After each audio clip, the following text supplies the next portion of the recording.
Okay, so I don't understand Shark Week.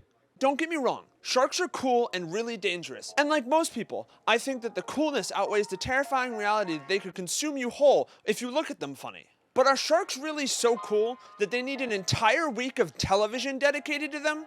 Today, we're going to be doing a deep dive into the history of Shark Week and why so many people are absolutely obsessed with sharks and Shark Week as a whole. But before we do that, subscribe so that the sharks that are standing behind me with a gun that are making me make this video don't shoot me. Shark Week is a week of TV programs that air sometime in the middle of July that's been going on since 1988, which means it's been going on for 35 years? Holy shit! It airs yearly on the Discovery Channel, and over the last couple decades, it's gone from being a series of programs dedicated to awareness about sharks and common knowledge that people might not generally know, and it's completely devolved into an over-dramatized shark attack fear-mongering nightmare. Now, every year they have a different host for Shark Week, and some of the most famous Shark Week hosts include the incest twins from Mythbusters, Dwayne "The Rock" Johnson, Shaquille O'Neal, Jason "Aquaman" Momoa, and Mike Rowe from everyone's favorite fever dream, Dirty Jobs. And before you think that Mike Rowe was kind of a lame host to include in that list of hosts, that was also the year that they hung a 450-foot inflatable shark from Discovery's headquarters in Maryland to celebrate Shark Week.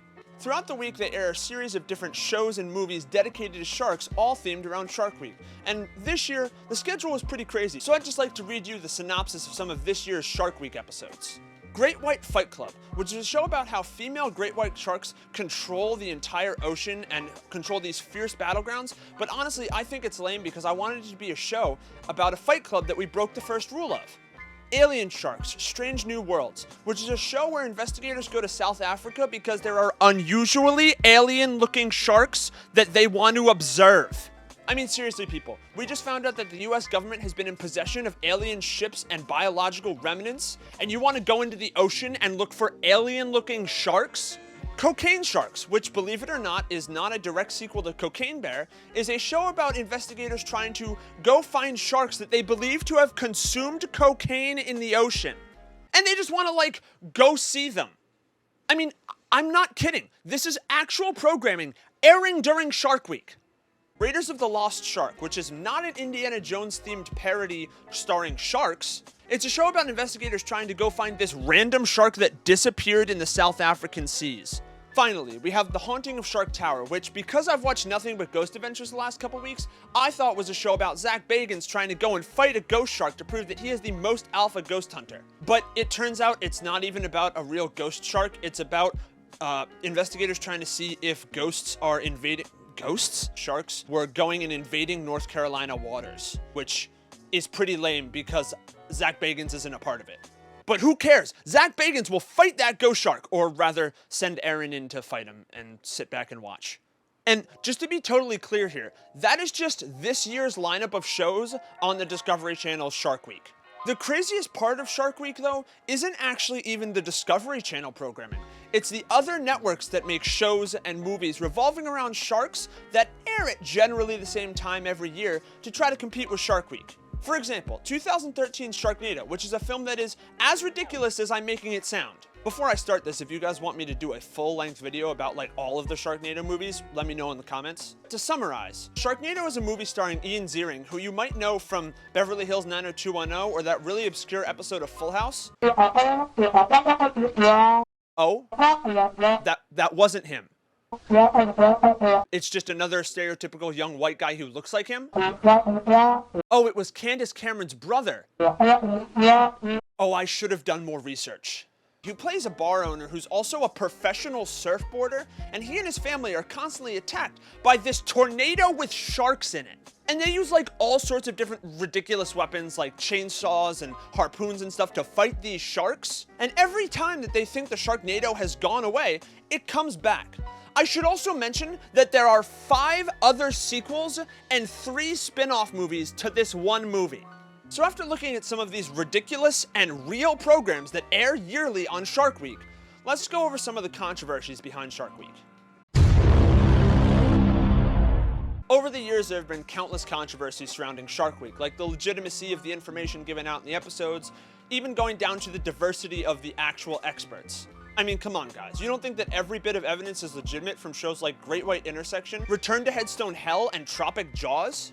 I mean, if Jason Momoa is hosting, it has to be legitimate. Aquaman would never lie about sharks.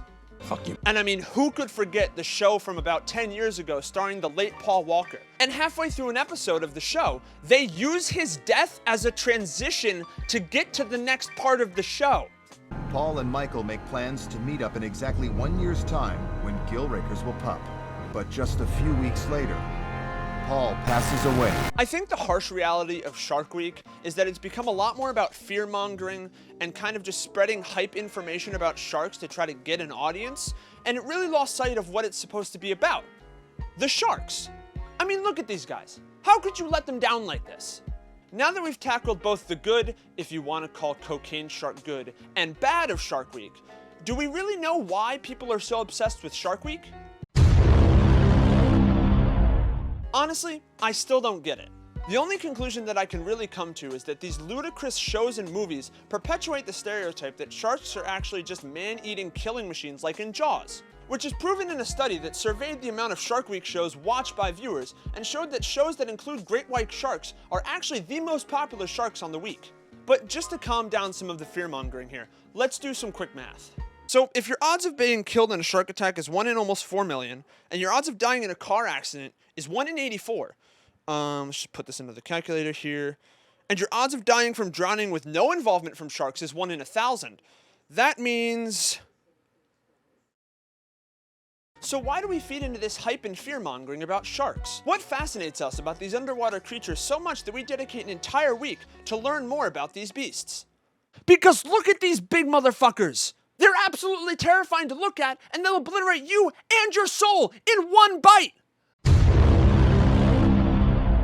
So, after a bunch of research into why people watch Shark Week, I still for some reason can't wrap my head around why people want to watch this stuff. And seriously, I implore you to ask your friends and family why they enjoy watching Shark Week and see if they say anything other than, because I like sharks. Because I think that's the reason that anyone wants to watch a week-long program dedicated to these predatory fish. They're cool. Thanks so much for watching this video. If you want to see another video where I talk about random dumb shit, you can check out the Ghost Adventures video right here, and subscribe right there for more of this type of commentary. Hopefully I'll see you in the next week's video. Take care.